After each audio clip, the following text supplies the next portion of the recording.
Students, നമ്മൾ ഇന്നത്തെ ക്ലാസ്സിൽ ബേസിക്സ് ഓഫ് ഗ്രാമർ ആണ് പഠിക്കാൻ പോകുന്നത്. ഗ്രാമർ എന്തിനാണ് നമ്മൾ ലൈഫിൽ യൂസ് ചെയ്യുന്നത്? ഇംഗ്ലീഷ് ലാംഗ്വേജിനെ സംബന്ധിച്ചിടത്തോളം ഗ്രാമർ എന്ന് പറയുന്നത് വളരെ ഇമ്പോർട്ടൻ്റ് ആയിട്ടുള്ള ഒരു പാർട്ടാണ്. അതെന്തുകൊണ്ടാണ് അങ്ങനെ വന്നത്? നമ്മൾ സംസാരിക്കുമ്പോഴോ അല്ലെങ്കിൽ നമ്മൾ റൈറ്റ് ചെയ്യുമ്പോഴോ ഗ്രാമർ അത്രയും ഇമ്പോർട്ടൻ്റ് ആണ്. ഇംഗ്ലീഷിൻ്റെ ക്വാളിറ്റീനെ തന്നെ ഡിസ്ക്രൈബ് ചെയ്യുന്ന ഒരു കാര്യമാണ് ഗ്രാമർ എന്ന് പറയുന്നത്. അപ്പോൾ നമ്മൾ ഇന്നത്തെ ഈ സെക്ഷനിൽ ബേസിക്സ് ഓഫ് ഗ്രാമറിൽ നമ്മൾ നോക്കാൻ പോകുന്നത് 8 ബേസിക് ടൈപ്സ് ഓഫ് ഗ്രാമർ ആണ്. നമുക്ക് കോമൺ ആയിട്ട് നമ്മൾ കുഞ്ഞുനാളോട്ട് കേട്ട് വരുന്ന noun, pronoun, verb, adverb, adjective, conjunction, interjection ഇങ്ങനെയുള്ള നൗൺസ് നമ്മൾ നോക്കുന്നുണ്ട്. അപ്പോൾ നമ്മൾ ഈ ക്ലാസ്സിൽ നൗണിൻ്റെ ഡിഫറെൻറ്റ് ടൈപ്സ് ഓഫ് നൗൺ ഏതൊക്കെയാണ്, ഡിഫറെൻറ്റ് ടൈപ്സ് ഓഫ് വേർബ് ഏതൊക്കെയാണ്, ആഡ്വേർബ് ഡിഫറെൻറ്റ് ടൈപ്സ് ആയിട്ടുള്ളത് ഏതൊക്കെയാണ്, പ്രോനൗൺ എന്താണ്, പ്രോനൗണിൻ്റെ ഡിഫറെൻറ്റ് ടൈപ്സ് എന്താണ്, അങ്ങനെ എല്ലാം നമ്മൾ ഡീറ്റെയിൽ ആയിട്ട് നോക്കുകയാണ്. Hi students, basic grammar in ഇംഗ്ലീഷിൻ്റെ പാർട്ട് 1 സെക്ഷനാണ് നമ്മളിന്ന് നോക്കാൻ പോകുന്നത്.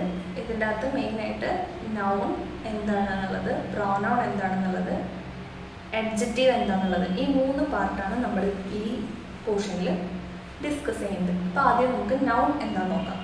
നൗൺ എന്ന് പറഞ്ഞാൽ നമ്മൾ ചെറിയ ക്ലാസ് തൊട്ട് നമ്മൾ പഠിക്കുന്നതാണ് നെയിമിംഗ് വേർഡ്. അതായത് ഏതൊരു കാര്യത്തിൻ്റെയോ സ്ഥലത്തിൻ്റെയോ ആളിൻ്റെയോ അല്ലെങ്കിൽ ഒബ്ജക്ട്സിൻ്റെയോ പേരിനെയാണ് നമ്മൾ നൗൺ എന്ന് പറയുന്നത്. അതായത് നാമം.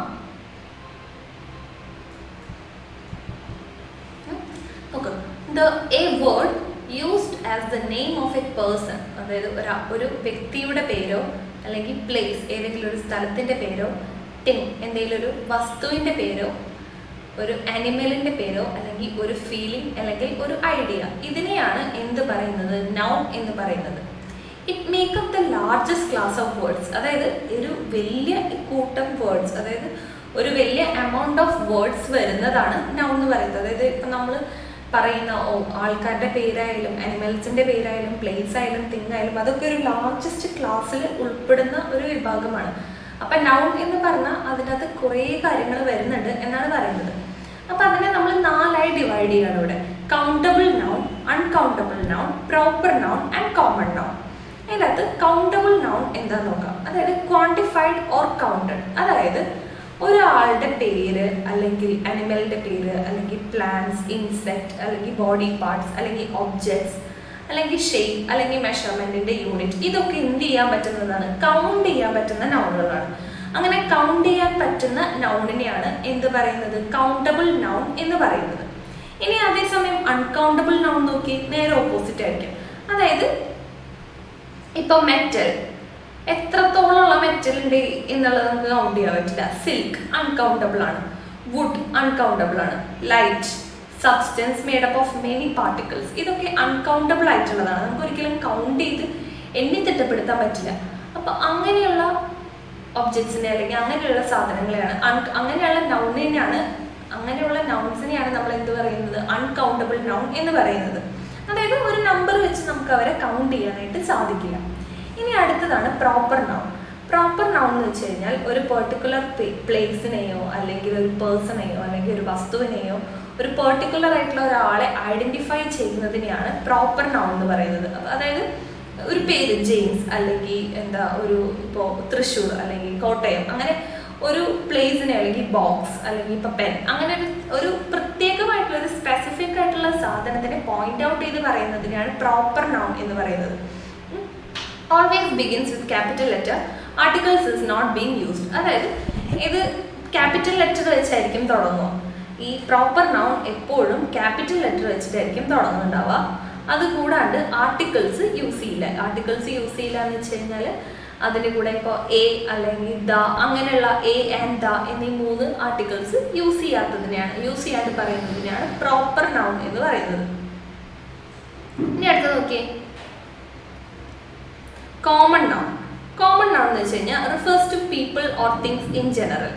അതായത് ആർട്ടിക്കിൾസ് യൂസ് ചെയ്യാം. ദ ഗേൾസ്, അതായത് അവിടെ എന്ന് പറയുന്നത് എല്ലാ പെൺകുട്ടികളെയും ഒരുമിച്ച് കൂട്ടിച്ചേർത്ത് വിളിക്കുന്നതാണ് ദ ഗേൾസ് എന്ന് പറയുമ്പോൾ. ഇപ്പോൾ ദ എന്ന് പറയുന്ന ആർട്ടിക്കിൾ നമ്മളിവിടെ ചേർത്തുണ്ട്. ഗേൾസ് എന്ന് പറഞ്ഞാൽ ഒരു കൂട്ടം പെൺകുട്ടികളാണ്, അതിലെല്ലാവരും പെടും. അല്ലെങ്കിൽ ദ ഷോപ്പ് കീപ്പേഴ്സ്, അവിടെ എല്ലാ ഷോപ്പ് കീപ്പേഴ്സും വരും, ഒരാളെ മാത്രം സ്പെസിഫൈ ചെയ്ത് പറയല്ല. ഇങ്ങനെയുള്ളതിനെയാണ് കോമൺ നൗൺ എന്ന് പറയുന്നത്. നോക്കാം. Noun material noun or concrete noun, അതായത് മെറ്റീരിയൽ നൗണും ഉണ്ട് അതുപോലെ തന്നെ കോൺക്രീറ്റ് നൗണും ഉണ്ട്. Refers to people and to things that exist physically and can be seen, touch, smell, heard or taste. അതായത് മെറ്റീരിയൽ നൗൺ അല്ലെങ്കിൽ കോൺക്രീറ്റ് നൗൺ എന്ന് പറയുന്നത് എന്തിനാണ്? നമുക്ക് ഫിസിക്കലി കാണാനോ അല്ലെങ്കിൽ ടച്ച് ചെയ്യാനോ അല്ലെങ്കിൽ സ്മെൽ ചെയ്യാനോ അല്ലെങ്കിൽ കേൾക്കാനോ ടേസ്റ്റ് ചെയ്യാനോ, അതായത് 5 സെൻസ് ഓഫ് ഫീലിങ്സിൽ ഏതെങ്കിലും ഒരു ഫീലിങ്സ് ഉള്ള ഒരു നൗണിനെയാണ്, അല്ലെങ്കിൽ ഏതെങ്കിലും ഒരു ഫീലിങ്സ് കിട്ടുന്നതിനെയാണ്, അങ്ങനെയുള്ള നൗണുകളെയാണ് നമ്മൾ എന്ത് പറയുന്നത്? മെറ്റീരിയൽ നൗൺ അല്ലെങ്കിൽ കോൺക്രീറ്റ് നൗൺ എന്ന് പറയുന്നത്. ഇനി രണ്ടാമത്തെ നോക്കി കളക്റ്റീവ് നൗൺ. കളക്റ്റീവ് നൗൺ എന്ന് വെച്ച് കഴിഞ്ഞാൽ denotes A collection of person or things regarded as A unit. അതായത് ഒരു കളക്ഷനാണ്, ഒരു ഗ്രൂപ്പായിട്ടുള്ള, ഇപ്പം നേരത്തെ ഗേൾസ് എന്നൊക്കെ പറഞ്ഞ പോലെ ഒരു ഗ്രൂപ്പായിട്ടുള്ള ടീമിനെ പറയുന്നതാണ് കളക്റ്റീവ് നൗൺ എന്ന് പറയുന്നത്. ഒരു യൂണിറ്റ് ആണ്, ഒരു എന്താ പറയുക, ഒരു കൂട്ടമാണ്. അങ്ങനെയുള്ള ഒരു കൂട്ടത്തിനെ റെപ്രസെന്റ് ചെയ്യുന്നതാണ്, ഒരു കൂട്ടായിട്ടുള്ളതിനെ അതിൻ്റെ അകത്ത് കുറേ ആൾക്കാരുണ്ടാവും, അങ്ങനെ ആ കൂട്ടത്തിനെ റെപ്രസെന്റ് ചെയ്യുന്നതാണ് എന്ത് പറയുന്നത്? കളക്റ്റീവ് നൗൺ എന്ന് പറയുന്നത്.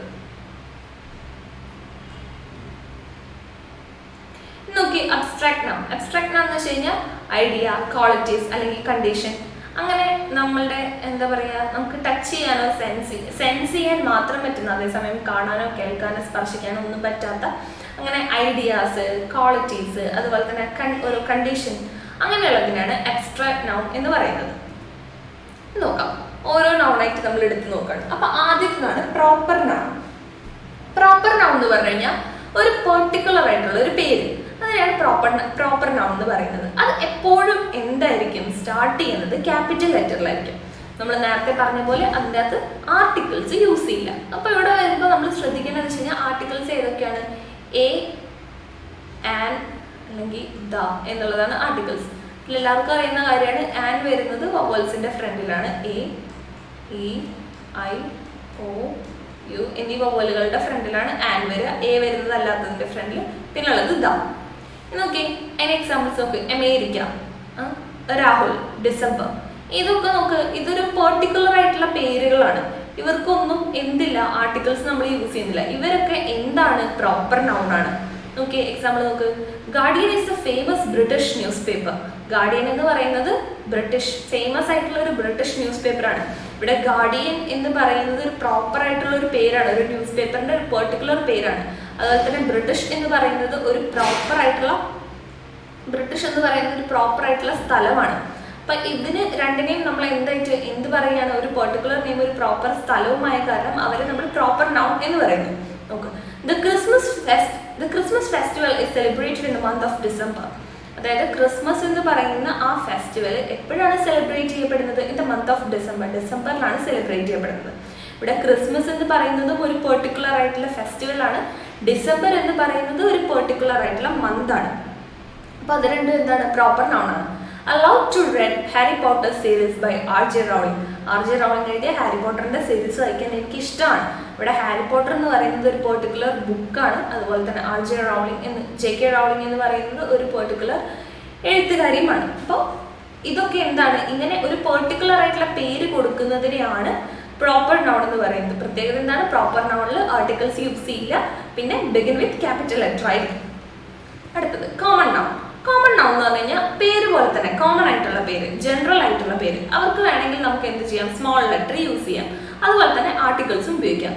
An elephant, the flower, A girl, അങ്ങനത്തെ ഒക്കെ. അതായത് ഇപ്പോൾ ഫ്ലവർ എന്ന് പറയുന്നത് അത് വേണമെങ്കിൽ ജാസ്മിൻ ആവാം, റോസ് ആവാം, അങ്ങനെ ഏത് ടൈപ്പ് ഫ്ലവറും ആവാം. എലഫന്റ് എന്ന് പറയുന്നത് വേണമെങ്കിൽ ബേബി എലഫന്റ് ആവാം, അല്ലെങ്കിൽ ബിഗ് ആവാം, അല്ലെങ്കിൽ ആഫ്രിക്കൻ എലിഫന്റ് ആവാം, അല്ലെങ്കിൽ ഏഷ്യൻ എലിഫന്റ് ആവാം, അങ്ങനെ ഏത് ടൈപ്പ് എലിഫന്റും ആവാം. അതുപോലെ ഗേൾ എന്ന് പറയുന്നത് ഏത് ഗേളും ആവാം. പക്ഷെ അതൊരു കോമൺ ആണ്. ഫ്ലവർ എന്ന് പറയുന്നത് ഒരു കോമൺ നെയിമാണ്, ഗേൾ എന്ന് പറയുന്നതും ഒരു കോമൺ നെയിമാണ്. ഇങ്ങനെയുള്ള കോമൺ നെയിംസ് അല്ലെങ്കിൽ ജനറൽ നെയിമിനെയാണ് കോമൺ നൗൺ എന്ന് പറയുന്നത്. എക്സാമ്പിൾ നോക്കിയേ. He broke the plate that I gave him to put on the table. അതായത് പ്ലേറ്റ് എന്ത് ചെയ്തു? ബ്രോക്ക് ചെയ്തു. പ്ലേറ്റ് എന്ന് പറയുന്നത് എങ്ങനെയുള്ള പ്ലേറ്റ് എന്നുള്ളതല്ല, പ്ലേറ്റ് അതൊരു കോമൺ ആയിട്ടുള്ള ഒരു നൗൺ ആണ്. അതുപോലെ തന്നെ ദ ടേബിൾ, എങ്ങനെയുള്ള ടേബിൾ ആണെന്ന് പറയുന്നില്ല, റൗണ്ട് ടേബിൾ ആണോ അല്ലെങ്കിൽ സ്ക്വയർ ടേബിൾ ആണോ അങ്ങനെ സ്പെസിഫൈ ചെയ്യുന്നില്ല, വെറുതെ ടേബിൾ എന്നാണ് പറയുന്നത്. അപ്പൊ അതെന്താണ്? ഒരു കോമൺ നെയിം ആണ്. അടുത്ത സെന്റൻസ് നോക്കി. A child is playing near the garden. എവിടെയാണ് കുട്ടി കളിച്ചുകൊണ്ടിരിക്കുന്നത്? Near the garden. The garden എന്ന് പറയുന്നത് ഏത് ഗാർഡൻ ആണ്? ഫ്ലവറിന്റെ ഗാർഡൻ ആണോ അല്ലെങ്കിൽ വെജിറ്റബിൾ ഗാർഡൻ ആണോ എന്നൊന്നും പറയുന്നില്ല. അപ്പൊ വെറുതെ ദ ഗാർഡൻ എന്നാണ് പറയുന്നത്. അപ്പൊ അതൊരു കോമൺ നൗൺ ആണ്. അതുപോലെ എ ചൈൽഡ് എന്ന് പറയുന്നത് ഏത് കുട്ടിയാണ്, എത്ര പ്രായത്തിൽ പെടുന്ന കുട്ടിയാണ് എന്നൊന്നും പറയുന്നില്ല. ജസ്റ്റ് ഒരു കുട്ടി കളിച്ചുകൊണ്ടിരിക്കുന്നു എന്നേ പറയുന്നുള്ളൂ. അപ്പോൾ ഈ ചൈൽഡ് എന്ന് പറയുന്നത് ഒരു കോമൺ ആയിട്ടുള്ള നൗൺ ആണ്. The mother is called to be the visible god of earth. അതായത് അമ്മ എന്ന് പറയുന്നത് ദൈവമാണ്, അതായത് കാണപ്പെടുന്ന, ഭൂമിയിലെ കാണപ്പെടുന്ന ദൈവമാണ് അമ്മ എന്നാണ് പറയുന്നത്. ഇവിടെ ഏതൊരു സ്പെസിഫിക് ആയിട്ടുള്ള ഒരു മദറിനെയല്ല, മദർ എന്ന് പറയുന്ന ഹോൾ കമ്മ്യൂണിറ്റീനെയാണ് ഇവിടെ റെപ്രസെന്റ് ചെയ്യുന്നത്. അപ്പൊ അതൊരു കോമൺ നെയിമാണ് മദർ എന്ന് പറയുന്നത്. അപ്പോൾ അവിടെ നോക്കി, ദ മദർ എന്ന് പറയുന്നതും എന്താണ്, ഒരു കോമൺ നൗണായി മാറി. അടുത്തതാണ് മെറ്റീരിയൽ നൗൺ. മെറ്റീരിയൽ നൗൺ എന്ന് വെച്ച് കഴിഞ്ഞാൽ name of matter or substance. ആ പേര് പോലെ തന്നെ എന്തെങ്കിലും ഒരു സബ്സ്റ്റൻസിന്റെയോ അല്ലെങ്കിൽ ഒരു മാറ്ററിന്റെയോ പേര്. നമുക്ക് റെയിൻ, ബീച്ച്, ഫോറസ്റ്റ്, ഇതൊക്കെ മെറ്റീരിയൽ നൗൺ ആണ്. We purchase a diamond ring for me. അതായത് അദ്ദേഹം എന്ത് ചെയ്തു, എനിക്കൊരു ഡയമണ്ട് റിംഗ് പർച്ചേസ് ചെയ്തു, എനിക്കൊരു ഡയമണ്ട് റിംഗ്. ഇവിടെ ഡയമണ്ട് എന്ന് പറയുന്നത് ഒരു മെറ്റീരിയൽ ആണ്. അപ്പൊ അതൊരു മെറ്റീരിയൽ നൗൺ. അതൊക്കെ നോക്കി, woollen clothes are most suitable in winter season. Winter സീസണിൽ കൂടുതൽ സ്യൂട്ടബിൾ ആയിട്ടുള്ളത് എന്താണ്, വുളൻ ക്ലോത്ത്സ് ആണ്. ഇവിടെ വുളൻ ക്ലോത്ത്സ് എന്ന് പറയുന്നത് ഒരു മെറ്റീരിയൽ നൗൺ ആണ്. Add some extra cheese to the dish. ഇവിടെ ചീസ് എന്ന് പറയുന്നതും ഡിഷ് എന്ന് പറയുന്നതും എന്താ ഒരു സബ്സ്റ്റൻസ് ആണത്. അപ്പൊ അതെന്തായി, ഒരു മെറ്റീരിയൽ നൗണായി മാറി. I use to drink a glass of milk every morning. ഞാൻ എല്ലാ ദിവസവും രാവിലെ എന്ത് ചെയ്യാറുണ്ട്, ഒരു ഗ്ലാസ് ഓഫ് മിൽക്ക് കുടിക്കാറുണ്ട്. ഇവിടെ മിൽക്ക് എന്ന് പറയുന്നത് ഒരു സബ്സ്റ്റൻസ് ആയ കാരണം അത് മെറ്റീരിയൽ നൗൺ ആണ്. അടുത്തത് കളക്റ്റീവ് നൗൺ. കളക്റ്റീവ് നൗൺ എന്ന് പറഞ്ഞു കഴിഞ്ഞാൽ A group of similar classes. ഞാൻ നേരത്തെ പറഞ്ഞില്ലേ, അതായത് ഗേൾസിന്റെ ഗ്രൂപ്പ്, ദ ഗേൾസ്, അല്ലെങ്കിൽ ദ ബോയ്സ്, അല്ലെങ്കിൽ ദ ടീച്ചേഴ്സ്. അങ്ങനെ വരുന്ന ഒരു ഗ്രൂപ്പ്, ഒരു കൂട്ടത്തിനെ മൊത്തത്തിൽ വിളിക്കുന്ന പേരാണ് കളക്റ്റീവ് നൗൺ. നോക്ക്, ഫ്രണ്ട്സ്, അതൊരു ഗ്രൂപ്പാണ്. അതായത് ഒരാളല്ല അതിലുണ്ടാവുക, കുറെ ആൾക്കാരുണ്ടാവും. ഫ്രണ്ട്സ്, വർക്കേഴ്സിന്റെ ഗ്രൂപ്പ്, അതുപോലെ തന്നെ ഫാമിലി, ഇതൊക്കെ എന്താണ്, കളക്റ്റീവ് നൗൺ ആണ്. എക്സാമ്പിൾ നോക്ക്, the class is going to the assembly. The class എന്ന് പറയുന്നത് ഒരു കൂട്ടം ആൾക്കാരാണ്. അപ്പൊ അതെന്തായി, കളക്റ്റീവ് നൗൺ ആയി. The meeting of staff members will start soon. Staff മെമ്പേഴ്സിന്റെ മീറ്റിംഗ് പെട്ടെന്ന് തന്നെ സ്റ്റാർട്ട് ചെയ്യും. അവിടെ സ്റ്റാഫ് മെമ്പേഴ്സ് അല്ലെങ്കിൽ സ്റ്റാഫ് എന്ന് പറയുന്നത് എന്താണ്, ഒരു കളക്റ്റീവ് ആയിട്ടുള്ള ഒരു ഗ്രൂപ്പാണ്. അപ്പൊ അതുകൊണ്ട് അതെന്തായി, കളക്റ്റീവ് നൗൺ ആയി. There was a tribe living in the forest. Tribe എന്ന് പറയുന്ന ഒരു ഗ്രൂപ്പിനെ അഡ്രസ് ചെയ്യുന്നതാണ് ആ sentence. Tribe was living in the, there was a tribe living in the forest. അപ്പോൾ അവിടെ ട്രൈബ് എന്തായി, ഒരു കളക്റ്റീവ് നൗൺ ആയി മാറി. The girls are ready to sing the song. Girls എന്തിന് തയ്യാറാണ്, പാട്ട് പാടാൻ തയ്യാറാണ്. അപ്പോൾ അവിടെ ഗേൾസ് എന്ന് പറയുന്നത്, the girls എന്ന് പറയുന്നത് അല്ലെങ്കിൽ ഗേൾസ് എന്ന് പറയുന്നത് കളക്റ്റീവ് നൗൺ ആയി മാറി. അടുത്തത് അബ്സ്ട്രാക്ട് നൗൺ. അബ്സ്ട്രാക്ട് നൗൺ എന്ന് വെച്ച് കഴിഞ്ഞാൽ അത് ഒരു ഐഡിയനെ അല്ലെങ്കിൽ ഒരു ക്വാളിറ്റീനെ അല്ലെങ്കിൽ ഒരു കണ്ടീഷനെ, അതായത് നമുക്കത് കാണാനോ കേൾക്കാനോ സ്പർശിക്കാനോ പറ്റില്ല, പക്ഷെ നമുക്ക് എന്ത് ചെയ്യാൻ പറ്റും, അങ്ങനെ ഒരു കാര്യം നടക്കുന്നുണ്ട് എന്ന് നമുക്ക് ജസ്റ്റ് ഫീൽ ചെയ്യാൻ പറ്റും. അങ്ങനെയുള്ളതിനാണ് അബ്സ്ട്രാക്ട് നൗൺ എന്ന് പറയുന്നത്. കണ്ടോ, ക്യാൻ ബി ഫീൽ, നമുക്ക് എന്ത് ചെയ്യാൻ മാത്രമേ സാധിക്കുള്ളൂ, ഫീൽ ചെയ്യാൻ മാത്രമേ സാധിക്കുള്ളൂ. നോക്കിയേ, ടൈം, ട്രൂത്ത്, പെയിൻ, അതൊക്കെ നമുക്ക് ഫീൽ ചെയ്യാൻ മാത്രമേ പറ്റുള്ളൂ. ഒരിക്കലും ടൈം എങ്ങനെ പോകുന്നു എന്നുള്ളത് നമുക്ക് കാണാനോ അല്ലെങ്കിൽ കേൾക്കാനോ ഒന്നും പറ്റില്ല. അപ്പോൾ അങ്ങനെയുള്ള നൗണുകളാണ് എന്ത് പറയുന്നത്, അബ്സ്ട്രാക്ട് നൗൺ എന്ന് പറയുന്നത്. നോക്ക്, try to control your emotion. Emotion ഒരിക്കലും നമുക്ക് ടേസ്റ്റ് ചെയ്യാനോ അല്ലെങ്കിൽ കേൾക്കാനോ അല്ലെങ്കിൽ അതെന്താണെന്ന് ശരിക്കും കാണാനോ നമുക്ക് സാധിക്കില്ല. അത് ജസ്റ്റ് എന്താണ്, ഒരു ഫീലിംഗ് മാത്രമാണ്. അപ്പോൾ അതെന്താണ്, ഒരു അബ്സ്ട്രാക്ട് നൗൺ ആണ്. She's afraid to go out. ഇവിടെ അഫ്രൈഡ് എന്ന് പറയുന്നതും അതുപോലെ തന്നെ ഒരു ഫീലിംഗ് ആണ്. നമുക്ക് they laughed at my idea. ഈ ഐഡിയ എന്ന് പറയുന്നതും അതുപോലെ തന്നെ ഉള്ളിൽ നിന്ന് വരുന്ന ഒരു കാര്യമാണ്. അപ്പോൾ അത് ഒക്കെ എന്താണ്, അബ്സ്ട്രാക്ട് നൗണിന് എക്സാമ്പിൾസ് ആണ്. അടുത്തതാണ്, അപ്പോൾ നൗണിന്റെ സെക്ഷൻ അങ്ങനെ കഴിഞ്ഞു. നമ്മൾ ഏതൊക്കെ നൗൺ പഠിച്ചു, കൗണ്ടബിൾ നൗൺ പഠിച്ചു, uncountable noun, proper noun, common noun, material noun, collective noun, abstract noun. ഇനി അടുത്തത് നമ്മൾ പഠിക്കാൻ പോകുന്നത് പ്രോനൗൺസിനെ പറ്റിയിട്ടാണ്. പ്രോനൗൺ എന്ന് വെച്ച് കഴിഞ്ഞാൽ നൗണിന് പകരമായി ഉപയോഗിക്കുന്നതാണ് പ്രോനൗൺ. ഇപ്പൊ നോക്ക്, ഒരു എക്സാമ്പിൾ പറയുകയാണെങ്കിൽ, okay, Raju is playing. Raju is dancing. Okay, ഈ രണ്ട് സെന്റൻസ് ഇവിടെ ഈ രാജു ഇസ് പ്ലേയിങ് എന്നുള്ളതിന് നമുക്ക് രണ്ട് പ്രാവശ്യം രാജു എന്ന് പറയേണ്ട കാര്യമില്ല. Raju is playing, he is dancing. ഇവിടെ രാജുവിന് പകരം നമ്മൾ ഉപയോഗിക്കുന്നതാണ് എന്ത്, ഹി എന്ന് പറയുന്നത്. അങ്ങനെ ഈ രാജു എന്നുള്ള നൗണിന് പകരമായി നമ്മൾ ഉപയോഗിക്കുന്നതിനെയാണ് എന്ത് പറയുന്നത്, പ്രോനൗൺസ് എന്ന് പറയുന്നത്. The word that use instead of A noun. ഒരു നൗണിന് പകരമായി നമ്മൾ ഉപയോഗിക്കുന്നതിനെയാണ് പ്രൊനൗൺ എന്ന് പറയുന്നത്. Okay, I, me, he, she, herself, you, they, it, that, whose, someone, few, many. ഇതൊക്കെ എന്താണ്? പ്രൊനൗൺസ് ആണ്. ഓക്കെ, ഇനി ഏതൊക്കെ ടൈപ്പ് ഓഫ് പ്രൊനൗൺസ് ഉണ്ട് നോക്കാം. പേഴ്സണൽ പ്രൊനൗൺസ് ഉണ്ട്, കോമ്പൗണ്ട് പേഴ്സണൽ പ്രൊനൗൺസ് ഉണ്ട്, ഡെമോൺസ്ട്രേറ്റീവ് പ്രൊനൗൺസ് ഉണ്ട്, ഇൻഡെഫിനിറ്റ് പ്രൊനൗൺസ് ഉണ്ട്, ഡിസ്ട്രിബ്യൂട്ടീവ് പ്രൊനൗൺസ് ഉണ്ട്, റെസിപ്രോക്കൽ പ്രൊനൗൺസ് ഉണ്ട്, ഇൻറ്ററോഗേറ്റീവ് ഉണ്ട്. റെസിപ്രോക്കൽ ഇത്രയും പ്രൊനൗൺസ് ആണ്. ഇത്രയും ടൈപ്പ് ഓഫ്, ഇതിലും കൂടുതൽ ടൈപ്സ് ഉണ്ട്, പക്ഷെ ഇമ്പോർട്ടൻ്റ് ആയിട്ടുള്ള ടൈപ്സ് ഓഫ് പ്രൊനൗൺസ് ആണ് ഇതിലിപ്പോൾ മെൻഷൻ ചെയ്തിട്ടുണ്ട്. ഇതിൽ ആദ്യത്തത് നോക്കാം, പേഴ്സണൽ പ്രൊനൗൺ. പേഴ്സണൽ പ്രൊനൗൺ എന്ന് വെച്ച് കഴിഞ്ഞാൽ ഫസ്റ്റ് പേഴ്സൺ, സെക്കൻഡ്, അതായത് ഒരു കോൺവെർസേഷനിൽ ഫസ്റ്റ് പേഴ്സൺ, സെക്കൻഡ് പേഴ്സൺ അല്ലെങ്കിൽ തേർഡ് പേഴ്സൺ, ഈ 3 പേര് ഇതിൽ ആരെങ്കിലും ഒരാളെ അഡ്രസ്സ് ചെയ്യുന്നതാണ്.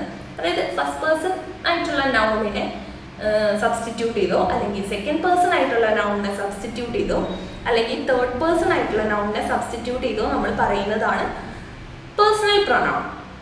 നമുക്ക് അതിൽ വരുന്നത് ഏതൊക്കെയാണ്? I, you, they, we, he, she, it. ഇതാണ് പേഴ്സണൽ പ്രൊനൗണിൽ നമ്മൾ യൂസ് ചെയ്യുന്നത്. ഈ പേഴ്സണൽ പ്രൊനൗൺ തന്നെ നമ്മൾ 2ആയി ഡിവൈഡ് ചെയ്തിട്ടുണ്ട്, സബ്ജക്റ്റീവ് പ്രൊനൗണും ഒബ്ജക്റ്റീവ് പ്രൊനൗണും. ഇതിൽ സബ്ജക്റ്റീവ് പ്രൊനൗൺ നോക്കിയോ, ഐ ആം ഡാൻസിങ്. ഇവിടെ നമ്മൾ പറഞ്ഞിട്ട് ഐ എന്ന് പറയുന്ന നൗൺ എന്താണ്? സബ്ജക്റ്റ് ആണ്. ആം എന്ന് പറയുന്നത് ഇവിടെ വേർബായിട്ട് ഉപയോഗിക്കുന്നു. ഡാൻസിങ് അല്ല, ഡാൻസിങ് എന്ന് പറയുന്നത് ഇവിടെ വേർബാണ്. ഇവിടെ ഐ, യു, ഹി ഇതൊക്കെ ഏത് പൊസിഷനിലാണ് വരുന്നത്? സബ്ജക്റ്റിന്റെ പൊസിഷനിലാണ് വരുന്നത്. അപ്പൊ അതെന്തായി മാറി? സബ്ജക്റ്റീവ് പ്രൊനൗൺസ് ആയി മാറി. ഇവിടെ നോക്കി, ഷീ ഈസ് വിത്ത് യു. ഇവിടെ